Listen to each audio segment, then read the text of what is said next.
ආණ්ඩුව අපොහසත් වෙලා තිනවා මේ රටේ පුරවැසිය ආරක්ෂා කරන්න. ආණ්ඩුව පුරවැසිය ආරක්ෂා කරන අපොහසත් වෙලා හැබැයි අවසානයේ ආණ්ඩුව මොකද්ද කරන්නේ මිනිස්සුන්ට මේ චෝදනාව නගනවා. යම් කිසි කෙනෙක් සංවිධානාත්මක අපරාධකරුවන් විසින් ඝාතනය කෙරුවොත් ඒ ඝාතනය වෙච්ච කෙනා සංවිධානාත්මක අපරාධකරුවෙක් කියලා හංවඩු ගන්නවා. ඉතින් අද මේ රටේ වෘත්තිමය වශයෙන් නීතිඥවරයෙක්ට සේවාදායකයෙක් වෙනුවෙන් පෙනී සිටීමත් තමන්ගේ ජීවිතේට තර්ජනයක් බවට පත් වෙලා තියෙනවා. ඔය විදිහට ගියොත් වෛද්‍යවරයෙක්ට රෝගියෙක්ට බෙහෙත් ලබා දීම සම්බන්ධයෙන් දෙපාරක් කල්පනා කරන්න වෙයි. ඒ වගේම තමයි මාධ්‍යවේදීන් විදිහට ඔබත් ප්‍රශ්න අහන එක ගැන දෙපාරක් කල්පනා කරන්න වෙයි මේ ආණ්ඩුවේ ක්‍රියාකලාපය අනුව. මොකද යම් කිසි සිදුවීමක් වුණොත් ඔබත් සංවිධානාත්මක අපරාධකාරයෙක් විදිහට හංගඩු ගහන්න බැරි නෑ. ඒ හින්දා අපි ආණ්ඩුවට කියන්නේ කරුණාකරලා මේ රටේ පුරවැසියා සහ මේ රටේ රාජ්‍ය ආන්ත්‍රණය ආරක්ෂා කරන්න කටයුතු කරන්න මේ හැම එකටම කටරෙන පරිවට තමන්ගේ ඇඟ බේර ගන්න. පොලිසිය බාර ඇමතිවරයාට මේ රටේ පුරවැසියා ආරක්ෂා කරන්න අපොසත් වෙලා තියෙනවා. බැරි නම් අමතිවරයා අයින් වෙන්න ඕනේ. ඉතින් අයින් වෙන්නෙත් නැහැ, වැඩේ කරන්නෙත් නැහැ. ඒ වගේම හිටපු විධානසභාවේ සරත් පොන්සේකා මහත්මයා ආන්දෝලනාත්මක ප්‍රකාශයක් නිකුත් ඒ ප්‍රකාශය එතුමාට ආందోලනාත්මක වෙන්න පුළුවන්. හැබැයි මීට පෙර ওই යුද්ධයේ පවතින අවස්ථාවේදී මහින්ද රාජපක්ෂ ජනාධිපතිවරයා විවෘතව මාධ්‍ය ප්‍රකාශයක් කරා ප්‍රභාකරන්ට දැන් ඉතිරිලා තියෙන්නේ තුවක්කු බිම තියලා එන්න විතරයි කියලා. මේ හමුදාවට බාර වෙන්න විතරයි කියන එක. ඒක අලුත් කාරණයක් නෙවෙයි. තවත් පැත්තකින් ෆොන්සේකා මහත්තයා එක වෙලාවක කියනවා සුදු කොඩි වණන් එනකොට මහින්ද රාජපක්ෂ අහිංසක මිනිස්සුන්ට වෙඩි තියන්න කිව්වා කියලා. තවත් වෙලාවක කියනවා එයාට පැනලා යන්න පාරක් හැදුවා කියලා. හැබැයි ඉතින් අපි පැහැදිලිව කියන්න ඕනේ අපි සටන් කරේ දෙමළ ජනතාව එක්ක නෙවෙයි. අපි සටන් කරේ LTT ක්‍රස්තවාදීන් එක්ක. ඒ ක්‍රස්තවාදීන්ව පරාජය කරවන්න මේ රටේ රණවිරුව දහස් ගාණක් ජීවිත පූජා කෙරුවා. මහින්ද රාජපක්ෂ මහත්තයාගේ එකම බලාපොරොත්තුව තිබ්බේ අවම හානියකින් මේ රටේ අවම ජීවිත ගාණක් පරිත්‍යාග කරමින් ඒ ක්‍රස්තවාදය අවසන් කරන්න. ඒ සඳහා ගත යුතු හැම කාරණයක්ම ගතම එක පැත්තකින් ස්තුතිවන්ත වෙනවා ෆොන්සේකා මහත්තයාට.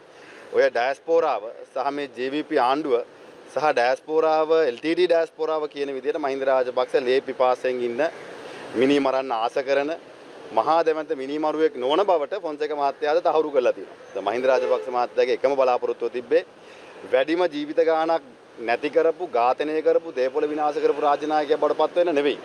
මේ රටේ වැඩිම අහිංසක මිනිසුන්ගේ ජීවිත බේරගත්තු රාජ්‍ය නායකයෙක් බවට පත් වෙන්න.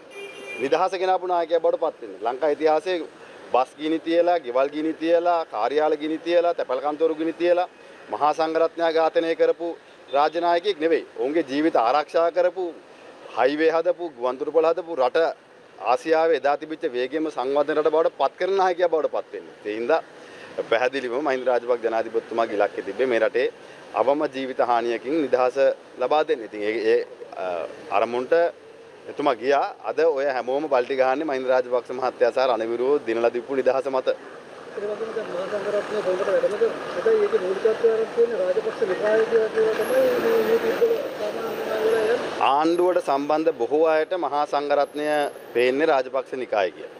ඒ අයගේ මානසිකත්වය. මොකද ඒ අයට එක පැත්තකින් මහා සංඝරත්න ගෞතම මහා සංඝරත්නයට අගෞරව කිරීම උන්ගේ සම්ප්‍රදාය බවට පත් වෙලා තියෙනවා. ඒ හින්දා තමයි සමහර ආණ්ඩුවේ മന്ത്രിවරු ගරු හාමුදුරුව මහා සංඝරත්න නම කියලා ආමන්ත්‍රණය කරන්නේ. නම කියලා. අපේ හාමුදුරනේ කියලාවත් කියන්නේ නැහැ. එදා වේදිකාවේ අපේ හාමුදුරනේ කියන වචනේ විහිළුවට ලක් කරා. ඒ වගේම තමයි අනිත් ආගමික නායකයන්වත් දැඩි ලෙස විවේචනය කරනවා. ඒක ඉස්ලාම් ආගමික නායකයෝ වෙන්න පුළුවන්, Hindu ආගමික නායකයෝ වෙන්න පුළුවන්, කතෝලික ආගමික නායකයෝ වෙන්න පුළුවන්.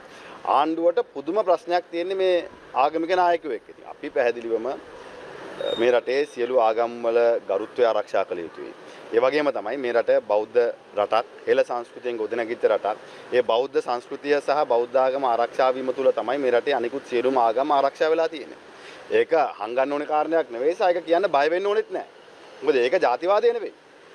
ජාතිවාදය කියන්නේ උතුරට ගිහිල්ලා එක් ජාතියක් විවේචනය කරන්න මහා ජාතිය වෙන රටේ තවත් ජාතියක් විවේචනය කළා තමන්ගේ දේශපාලන වාසි ලබා ගන්න උත්සාහයට තමයි ජාතිවාදය කියන්නේ. එහෙම නැත්නම් මම බෞද්ධයෙක් නම් මට කොන්දපණ තියෙන්න ඕනේ මම බෞද්ධයෙක් කියලා කියන්නේ. ඉතින් බෞද්ධකම කියන්නේ බෞද්ධකම ආරක්ෂා කරනවා කියන්නේ හරියට ආරක්ෂා කරනවා නම් අනිත් හැම ආගමකටම ගරු කරනවා. සයි හැම ආගමකම අයිති ආරක්ෂා කරනවා. ඒ හින්දා අපි ආණ්ඩුවට කියන්නේ කරුණා කළා. සහ ආණ්ඩුව හා සම්බන්ධ සමහර උදවියටත් අපි කියන්නේ මේ ගරුතර මහා සංඝරත්නය විවේචනය කරන එක නවත්තන්න. ඒ විවේචනය කිරීම තුළ ඔබ ඉටු කරන්නේ මේ රට දෙකට කඩන්න ආගම් ජාතීන් අතර අර්බුදයක් ඇති කරන්න උත්සාහ කරන අන්තවාදීන්ගේ අවශ්‍යතාවය ඉටු කිරීම මිසක් ආණ්ඩුවේ අන්තවාදී අදහස් තියෙන අයගේ අවශ්‍යතාවයන් ඉටු කිරීම මිසක් මේ රටේ ජනතාවට සාධාරණයක් වෙන එක නෙවෙයි.